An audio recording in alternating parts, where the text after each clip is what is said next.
आज हमारा जो टॉपिक है वो हिंदी उपन्यास का है और प्रेमचंद पूर्व के बारे में हम आज चर्चा करेंगे। उपन्यास को तीन भागों में बांटते हैं: प्रेमचंद पूर्व, प्रेमचंद युगीन और प्रेमचंद परवर्ती। परवर्ती प्रेमचंद के बाद का उपन्यास है और प्रेमचंद से पहले जिन लोगों ने लिखा है वो प्रेमचंद पूर्व में आते हैं। चलिए शुरू करते हैं। आज का जो ये पहला है प्रेमचंद पूर्व के उपन्यासों में परीक्षा गुरु इसे और भागवती 1882 का लिखा गया श्रीनिवास दास के द्वारा। 1851 से 87 तक इनका समय रहा है। 1851 में इनका जन्म हुआ था। तो ये देखते हैं कि अंग्रेजी ढंग का पहला उपन्यास परीक्षा गुरु है जिसे लिखा गया था, और यही उपन्यास सबसे ज़्यादा लोगों ने माना है कि यही हिंदी का पहला मौलिक उपन्यास है। ठीक है, अब आते हैं कि भाग्यवती जो है वो कुछ लोगों ने उसे भी माना है ये लघु सामाजिक विषय पे बनाया गया था, तो लघु सामाजिक उपन्यास है। उसके बाद इसे लिखने वाले हैं 1877 में लिखा गया है। इसे लिखा है श्रद्धा राम फुल्लौरी ने। उसके बाद एक उपन्यास आता है रहस्य कथा लिखा गया है बालकृष्ण भट्ट के द्वारा। बालकृष्ण भट्ट का जो समय रहा है वो 1844 से लेकर और 1914 तक का। ये 1914 में इनकी मृत्यु हुई है, तो ये समय रहा है इनका। 1879 ये रहस्य कथा जो है ये लिखी गई है। उसके बाद नूतन ब्रह्मचारी ये 1886 में लिखा गया है। एक और जो बहुत महत्वपूर्ण है वो है 100 अजान एक सुजान। ये 1892 में लिखा गया है। 1892 में ये लिखा गया है और ये हिंदी का प्रथम चरित्र प्रधान उपन्यास है। तो बालकृष्ण भट्ट ने ये तीनों उपन्यास लिखे हैं, और ये कौन कौन से लिखे हैं अगर याद रखेंगे, जब भी कुछ हम याद रखते हैं इसको चित्र के माध्यम से दिमाग में कोशिश करेंगे रखने का। अब रहस्य किसने खोला है? बालक के अंदर बहुत रहस्य होता है, तो बालक में रहस्य है, और वो बालक कैसा है? ब्रह्मचारी भी है और ये सुजान भी एक तरीके से है। तो बालक पहले, उसके बाद ब्रह्मचारी, उसके बाद सुजान, ये क्रम याद रखना है।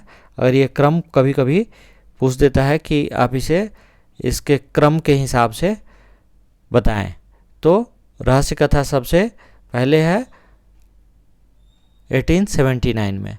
अब आगे बढ़ते हैं, और ये है हिंदी का प्रथम चरित्र प्रधान उपन्यास है 100 अजान एक सुजान। बालकृष्ण भट्ट के उपन्यासों का मूल स्वर सुधारवादी तथा उपदेशमूलक है। भट्ट जी ने गद्य के बीच संस्कृत के श्लोक और उर्दू के चलते शेर भी खूब डाले हैं। किस तरह के इन्होंने रचनाएं लिखी हैं? संस्कृत में भी इनका जो है वो दक्षता रहा है और उर्दू पे भी रहा है। और उसके बाद आते हैं गौरी दत्त ने क्या लिखा है? देवरानी जेठानी की कहानी। ये भी बहुत प्रसिद्ध है, और ये देवरानी जेठानी की कहानी जो है ये 1870 में लिखा गया है गौरी दत्त के द्वारा। उसके बाद आते हैं श्रीनिवास दास। तो अब इसको उपन्यासकार और उपन्यास की दृष्टि से देखते चलें। श्रीनिवास दास ने लिखा है परीक्षा गुरु। ये पहला मौलिक उपन्यास, तो इसको याद रखना है। सबसे पहले परीक्षा गुरु, सबसे पहले क्या लिया जाता है? परीक्षा, तो परीक्षा गुरु हो गया। उसके बाद श्रद्धा राम फुल्लौरी, इन्होंने लिखा है। ये श्रद्धा किस में? भाग्य पे। श्रद्धा किस पे होगी? भाग्य पे, तो इसको ऐसे याद रखेंगे। उसके बाद बाल का 3 चीज़ें हमने बताई हैं कि रहस्य कथा, नूतन ब्रह्मचारी और 100 अजान एक सुजान। ठीक है, तो रहस्य किस में होता है? बालक में। और बालक में क्या होता है?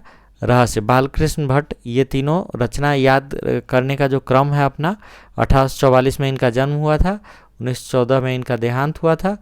रहस्य किसमें है?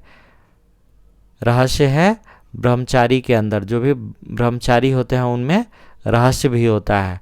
उसके बाद वो एक सुजान भी होता है। मतलब रहस्य, ब्रह्मचारी, मतलब ब्रह्मचारी कई बार वेश भी बदलते हैं, और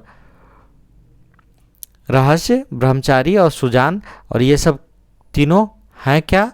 तो ये तीनों बाल हैं, बाल से रिलेटेड हैं। तो ये बालकृष्ण भट्ट की रचना है। रहस्य कथा, नूतन ब्रह्मचारी, 100 अजान, एक सुजान। इसका समय याद रखेंगे। गौरी दत्त देवरानी, गौरी क्या है? गौरी क्या है? देवरानी है। गौरी क्या है? देवरानी, जेठानी है। गौरी क्या है? देवरानी, जेठानी है। ऐसे याद रखेंगे। याद रखने का ये जो तरीका है वो आपको लंबे समय तक याद रहेगा। ठाकुर जगमोहन सिंह, ये श्यामा स्वप्न। ठाकुर जगमोहन सिंह। अब ये जो ठाकुर जगमोहन सिंह ने क्या लिखा है? श्यामा स्वप्न, श्यामा स्वप्न, श्यामा स्वप्न लिखा है। श्यामा का स्वप्न किसे आया? श्यामा का स्वप्न आया जगमोहन को। जगमोहन, 1857 में इनका जन्म हुआ है, और श्यामा स्वप्न का जो समय है वो 1888 का है। अच्छा, श्यामा स्वप्न में है क्या? तो राधा कृष्ण प्रेम का चित्रण है, और ये रीतिकालीन पद्धति में लिखा गया है। उसके बाद लज्जाराम मेहता, इनकी रचना एक है, 1899 में लिखा गया है। और ये रचना जो है ये धूर्त रसिकलाल, लज्जाराम मेहता ने लिखा है। लज्जा, तो किसे लज्जा नहीं होती? धूर्त लोगों को क्या होती है? लज्जा नहीं होती है। और धूर्त लोग कैसे होते हैं? ये लक्ष्मी के पीछे बहुत भागते हैं। तो स्वतंत्र, रमा इनसे स्वतंत्र रहती है, लेकिन लक्ष्मी क्या है? परतंत्र, दूसरे के पास है। लक्ष्मी दूसरे के पास है। धूर्त क्या करते हैं? लक्ष्मी के पीछे लगे रहते हैं। उसके बाद धूर्त कैसे होते हैं? बिगड़े हुए भी होते हैं। बिगड़े का सुधार और आदर्श हिंदू। आदर्श हिंदू समय जो है इसका 1907, और ये बहुत ही महत्वपूर्ण रचना है। कई बार पूछ ली गई है कि आदर्श हिंदू के रचनाकार कौन है? तो लज्जाराम मेहता। समय इनका है 1863 से 1931, ये इनका समय है। तो लज्जा, जो धूर्त लोग होते हैं, धूर्त रसिक लोग होते हैं, वो उन्हें क्या होता है? लज्जा नहीं आती है। और लक्ष्मी कैसी है? परतंत्र है। तो स्वतंत्र रमा, परतंत्र लक्ष्मी। तो धूर्त लक्ष्मी, धूर्त लोगों से लक्ष्मी जो है, धूर्त लोग लक्ष्मी के पीछे लगे रहते हैं, और ऐसे लोग क्या होते हैं? बिगड़े हुए भी होते हैं। तो धूर्त, लक्ष्मी, बिगड़े, और आदर्श से इनका कोई लेना देना नहीं होता है। आदर्शवादी ये नहीं होते हैं। तो लज्जा, धूर्त, लक्ष्मी, बिगड़े, आदर्श, ये जो है क्रम याद रखना है। चारों का विषय क्या है? दुर्व्यसन और सामाजिक बुराई, ये इसका विषय रहा है। लज्जाराम का विषय क्या रहा है? दुर्व्यसन और सामाजिक बुराइयों के पीछे इन्होंने काफ़ी लिखा है। अब आते हैं कि किशोरीलाल गोस्वामी। पहली रचना जो इन्होंने लिखी है वो लिखी है स्वर्गीय कुसुम व कुसुम कुमारी।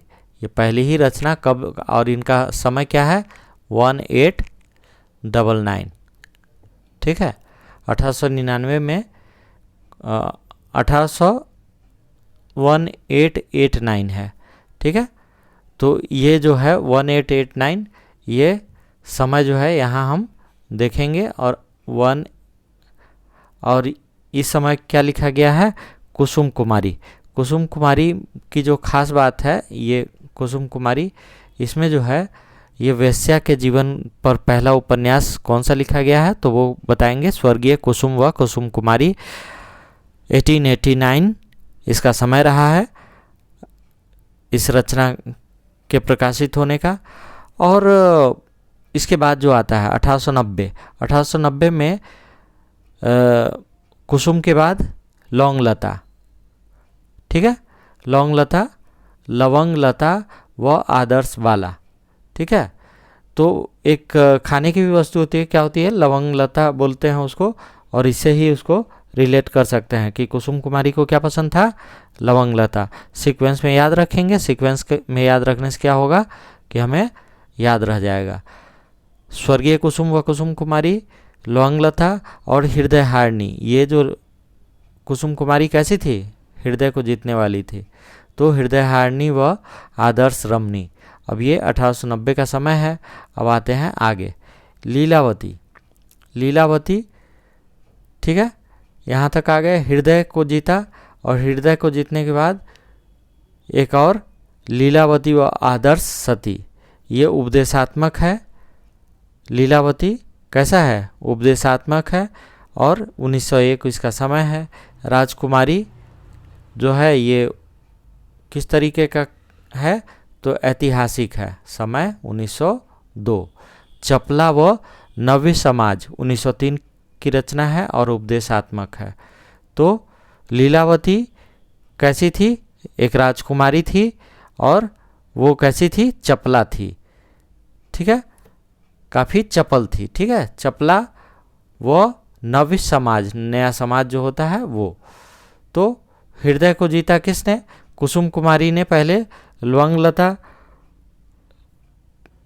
और उसके बाद वो कुसुम कुमारी कैसी थी, आदर्श थी, आदर्श वाला थी, और उसके बाद वो दिल को जीत लेती थी, हृदय हारिणी थी, और उसके बाद लीलावती व आदर्श सती, ठीक है।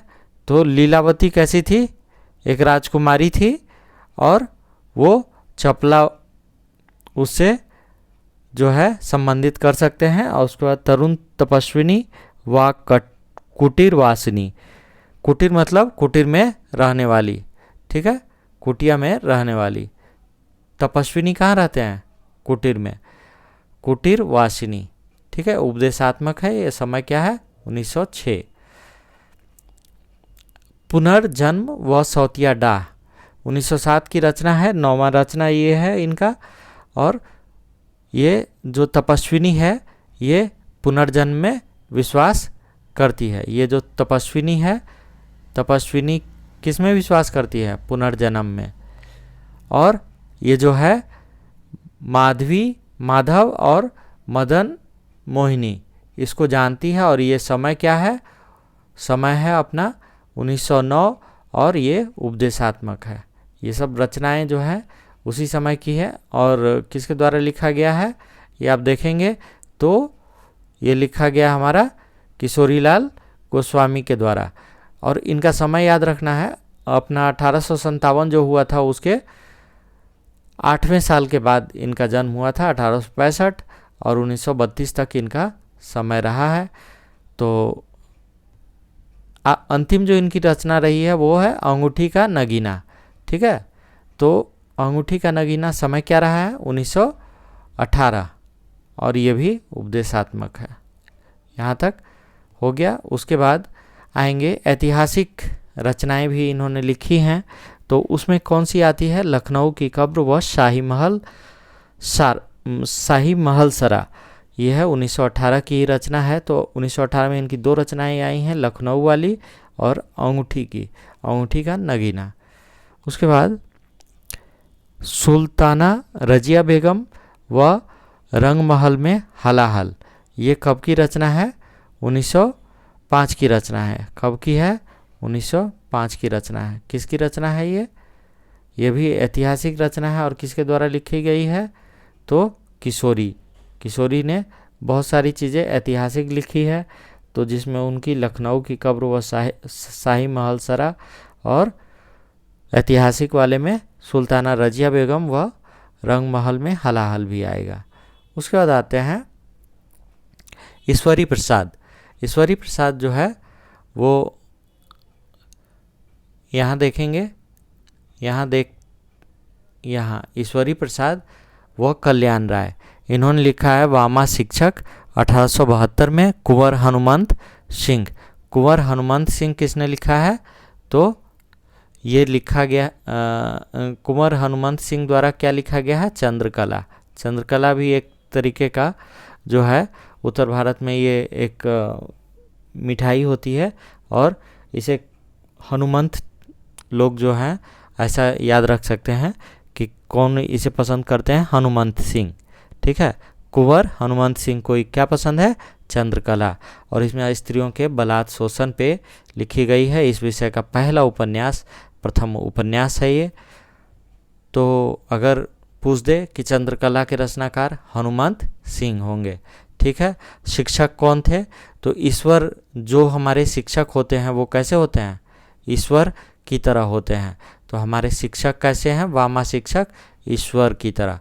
तो अगर ईश्वरी प्रसाद व कल्याण राय तो वामा शिक्षक। वामा शिक्षक हो गए। चंद्रकला के रचनाकार कुंवर हनुमंत सिंह हो गए। उसके बाद आते हैं भुवनेश्वर मिश्र के बारे में। तो भुवनेश्वर मिश्र ने लिखा है घराऊ घाट बलवंत भूमिहार। घराऊ घाट रचना समय 1894 और बलवंत भूमिहार 1896। तो घाट और भूमिहार की रचना, घाट और भूमिहार की बातें किसने की है? भुवनेश्वर। ये हमारा उड़ीसा की राजधानी भी है। तो यहाँ पर क्या कह सकते हैं कि भुवनेश्वर में क्या है? भुवनेश्वर में क्या है? घाट है। और क्या कौन रहते हैं यहाँ? भूमिहार रहते हैं। तो बलवंत भूमिहार, ये दो रचनाएं हैं। उसके बाद आएंगे ब्रज नंदन सहाय। ये जो रचना है ये है राजेंद्र मालती। राजेंद्र लड़का और मालती लड़की है। और ये दोनों जो हैं, राजेंद्र और मालती, कहाँ जाते हैं? ब्रज में जाते हैं। कहाँ जाते हैं? ब्रज में। उसके बाद इनका जितना प्रायश्चित होता है वो वहाँ जाकर कर लेते हैं। कहाँ? ब्रज में। तो अद्भुत प्रायश्चित हो गया। उसके बाद सौंदर्य उपासक, मतलब सौंदर्य उपासक थे ये, सौंदर्योपासक। उसके बाद अरण्य बाला। अरण्य मतलब जंगल। तो जंगल है ही, ब्रज में क्या है? जंगल भी है। उसके बाद लालचीन। लालचीन किसने लिखा है? ब्रजनंदन। लाल, तो ब्रज की मिट्टी कैसी है? तो वो लाल है। ब्रज की मिट्टी लाल है। ठीक है, लालचीन हो गया। राधाकांत। तो ब्रज में कौन रहते हैं? राधा। ब्रज में कौन रहते हैं? राधा। मुझे लगता है कि अगर आप इसको कहानी के रूप में समझेंगे तो अच्छा रहेगा। राजेंद्र मालती कहाँ जाते हैं? ब्रज में जाते हैं। ठीक है, ऐसा याद रखना है। उसके बाद उनकी जो भी प्रायश्चित है वो हो जाती है, ब्रज में जाकर प्रायश्चित हो जाती है। और ये लोग क्या थे? सौंदर्य के उपासक थे। और अरण्य बाला, जंगल जाते हैं। ये जंगल है वहाँ, ब्रज में क्या है? जंगल है। ठीक है, उसके बाद वहाँ की मिट्टी, जंगल के बाद मिट्टी, जंगल की मिट्टी कैसी है? लाल। राधाकांत, तो राधा कहाँ है? ब्रज में है। तो आप ब्रजनंदन सहाय की इन रचनाओं को याद रख सकते हैं। देवकीनंदन खत्री जी की रचनाएं जो हैं वो हम देखेंगे कि इनकी रचनाओं ने जो है बहुत लोगों का ध्यान खींचा था। और ये 9 रचनाएं जो हैं ये इनकी पूरे क्रम में दिए हुए हैं, और ये महत्वपूर्ण रचना है। देवकीनंदन खत्री जी 1861 से 1913 उनका समय है। चंद्रकांता सबसे महत्वपूर्ण रचना है। इसको अगर आप सीक्वेंस में याद रखें तो 1888 ये इसका समय दे देंगे। ये याद रखना है आपको। चंद्रकांता महत्वपूर्ण रचना है। उसके बाद जो चंद्रकांता संतति है ये कितने भागों में है? 24। और पूछ दे कि चंद्रकांता संतति कितने भागों में है तो लिख देंगे 24। 1896।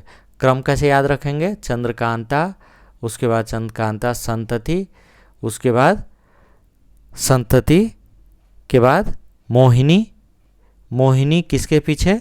वीर के पीछे। ठीक है, तो मोहिनी किसके पीछे लग गई थी? वीर के पीछे। मोहिनी वीर के पीछे लगी थी। और यहीं कुसुम कुमारी भी थी। और ये कहाँ जाते हैं? काजल की कोठरी में जाते हैं और ये किससे मिलते हैं? बेगम से। तो बेगम से मिलते हैं, ऐसा करके याद रखेंगे। और यहाँ क्या देखते हैं कि ये गुप्त, गोदना और भूतनाथ। अंतिम क्या है? भूत से सबको डर लगता है, किससे लगता है डर? भूत से। तो ये भूत जो है इनके लिए अंत का कारण बना है। और यहीं भूतनाथ लिखते हुए अंतिम समय इनका यही अंतिम रचना होता है, जो अधूरा छोड़ के ये देवकीनंदन खत्री का देहांत होता है। ये कितने भागों में है? 6 भाग में। तो कौन सी रचना है जो 6 भाग में है? भूतनाथ। कौन सी रचना है जो 24 भाग में है? तो चंद्रकांता संतति। संतति मतलब चंद्रकांता संतति। आप देख रहे हैं ये 24 भाग, और 6 भाग में कौन सी है? तो भूतनाथ। ये हो गया। अब आते हैं कि देवकीनंदन खत्री के जो बेटे होते हैं, दुर्गा प्रसाद खत्री, इन्होंने कौन सा भूतनाथ के शेष भाग को किसने लिखा? तो भूतनाथ के शेष भाग को लिखा है दुर्गा प्रसाद खत्री ने, जो देवकीनंदन खत्री के पुत्र हैं। देवकीनंदन खत्री को हिंदी में तिलस्मी अय्यारी उपन्यासों का प्रवर्तक माना जाता है। इनके उपन्यासों में लोग अंत तक बंधे रहते थे। इसे पढ़ने के लिए कई अहिंदी भाषा के लोगों ने हिंदी सीखी। उसके बाद आते हैं अयोध्या सिंह उपाध्याय की रचनाओं पे। अब ये बहुत ही जो है महत्वपूर्ण इन रचनाकार हैं, और क्या क्या इन्होंने लिखा है इस पर थोड़ा हम नज़र डाल लें। ये कैसा लिखते थे? ठेठ लिखते थे, ठेठ हिंदी। तो अयोध्या वाले क्या बोलते हैं? ठेठ हिंदी। उसके बाद अधखिला फूल, इनके यहाँ क्या है? कैसा फूल है? अधखिला फूल है। अधखिला फूल जो है वो 1907 में लिखी गई है, जबकि ठेठ हिंदी का ठाठ जो है 1899 में लिखा गया है। और ये विषय वस्तु क्या है? जमींदार की कामुकता का परिष्कार किया गया। मुहावरा का पाठ्य पुस्तक है। खूब सारे मुहावरों का इस्तेमाल हुआ है किसमें? ठेठ हिंदी का ठाठ में। और अधखिला फूल, आधा खिला हुआ फूल, हिंदी समाज जो हिंदू समाज है इसकी कुरीतियों का, ठीक है, कुरीतियों का के ऊपर प्रहार हुआ है। हिंदू समाज के कुरीतियों पर प्रहार हुआ है, ठीक है।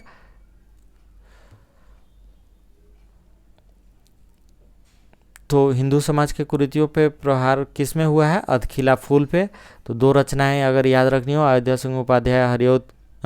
सिंह उपाध्याय की, तो ठेठ हिंदी का ठाठ और अधखिला फूल जो 1907 में लिखा गया है। उसके बाद आते हैं गोपाल राम गहमरी।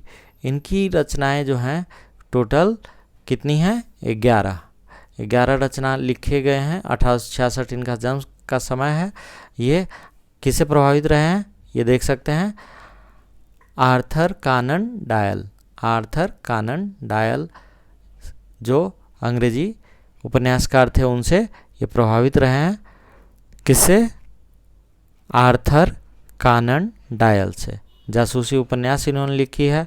शुरुआत ही की है इन्होंने लास्ट से। शुरुआत किससे कर दी है? लास्ट से इन्होंने शुरुआत किया है। और बहुत सारी रचनाएं इन्होंने लिखी है। तो उसमें अद्भुत लाश, गुप्तचर, अद्भुत लाश 1896, उसके बाद गुप्तचर 1899, सरकटी लाश 1900, जासूस की भूल 1901, जासूस पर जासूसी 1904, गुप्त भेद 1913, जासूस की अय्यारी 1914, उसके बाद बेकसूर की फांसी, खूनी कौन, बेगुनाह का खून, अद्भुत खून, ये सब जो है इन्हीं की रचनाएं हैं। तो जो भी जासूस के ऊपर पूछ दे, अद्भुत लाश किसकी है, गुप्तचर की रचना किसने की है, सरकटी लाश, जासूस की भूल, लाश भी कैसी? सरकटी, और ये 1900 में लिखी गई है। जासूस की भूल, जासूस पर जासूसी, ये समझिएगा, इस जासूस पर जासूसी किसने लिख दी? गहमरी ने। उसके बाद गुप्त भेद, जासूस की अय्यारी, बेकसूर की फांसी, खूनी कौन, बेगुनाह का खून, किसका खून? बेगुनाह का, अद्भुत खून, ये सब लिखी है किसने? गहमरी ने, गोपाल राम गहमरी। 1866 इनका जन्म का समय है। गोपाल, उसके बाद आते हैं राधाचरण गोस्वामी के ऊपर, और इन्होंने लिखा है 100 दामिनी। कितने दामिनी? 100। समय 1891। किसने? दामिनी का चर्चा किया राधाचरण ने। ठीक है। राधा कृष्ण दास के बारे में हम जानेंगे कि 1865 इनका रहा है जन्म, और इन्होंने एक रचना लिखी है निस्सहाय हिंदू, हिंदी का पहला उपन्यास जिसमें मुस्लिम समाज का वर्णन था और गोवध निवारण का के बारे में, गोवध के बारे में। निस्सहाय थे ना हिंदू, तो उस समय क्या था, गोवध, ये समस्या ये भी था कि मुस्लिम क्या करते थे, गाय का वध करते थे, और इसमें वर्णन किया गया है। राधा कृष्ण दास काव्य में भी इन्होंने काम किया है। तो अगर कविताओं की बात करें तो भारत 12 मासा जो है इनकी ही रचना है। उसके बाद देश दशा जो है ये भी उनकी रचना है। राधा कृष्ण ग्रंथावली यहाँ देखेंगे तो राधा कृष्ण ग्रंथावली भी इनकी रचना है। रहीम के दोहों पर कुंडलियाँ लिखी हैं इन्होंने, रहीम के दोहों पर कुंडलियाँ लिखी हैं। गंगा प्रसाद गुप्त, इनकी रचनाएं हैं पृथ्वी पर क्या है, गंगा है, पृथ्वीराज चौहान। उसके बाद कुंवर सिंह क्या थे, वीर थे। हम्मीर के बारे में भी इन्होंने लिखा है 1904। और लक्ष्मी देवी, ये है 1910 की रचना है। तो लक्ष्मी देवी किसकी रचना है, गंगा प्रसाद गुप्त की। पृथ्वीराज चौहान किसने लिखा है, गंगा प्रसाद गुप्त। ये सब वीर हैं हमारे, पृथ्वीराज चौहान, कुंवर सिंह, ये सब वीर हैं, और लक्ष्मी देवी भी इन्हीं की रचना है। मथुरा प्रसाद शर्मा जो है इन्होंने क्या लिखा है, नूरजहां, बेगम व जहांगीर। इनको मथुरा वाले को किसमें इंटरेस्ट था, किसमें, नूरजहां और जहांगीर में। मथुरा वाले को किसमें रुचि थी, नूरजहां और जहांगीर पर, ऐसे याद रखेंगे। उसके बाद आते हैं अंतिम और भी जो रचनाएं हैं वो जयराम दास गुप्त। ये कश्मीर पतन 1907, माया रानी 1908, नवाबी परिस्तान व वाजिद अली शाह, ये जो है 1908 की लिखी रचना है। 1908 में क्या लिखा गया है, नवाबी परिस्तान व वाजिद अली, कलावती 1909। ठीक है। तो कश्मीर पतन जयराम दास गुप्त की रचना है, ऐसा याद रखेंगे। कलावती कौन, तो कलावती लिखने वाले भी गुप्त हैं।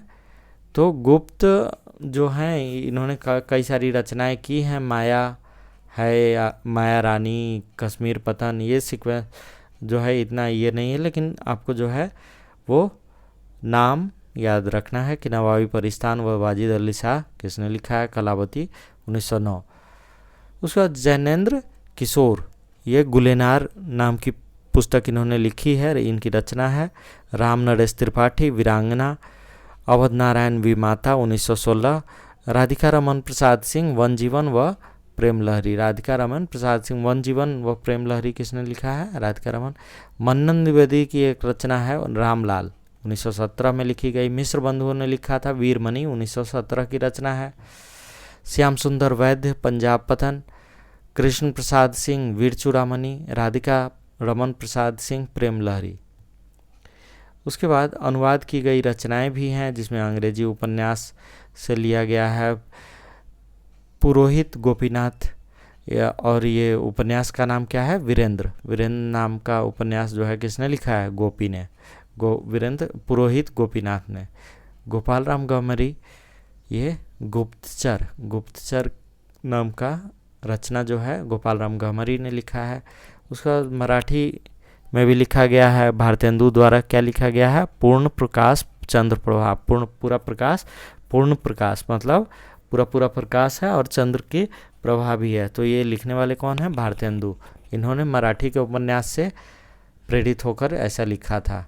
उर्दू उपन्यास से प्रेरित होने वाले रचनाकार का नाम रामाकृष्ण वर्मा है, और रामाकृष्ण वर्मा ने जो रचनाएं की हैं वो ये हैं कि संसार में कौन है, राम है, संसार में राम है। संसार दर्पण 1885, अमला वृत्तांतमाला 1884, ठग वृत्तांतमाला 1889, उसके बाद पुलिस वृत्तांतमाला ये जो है 1890।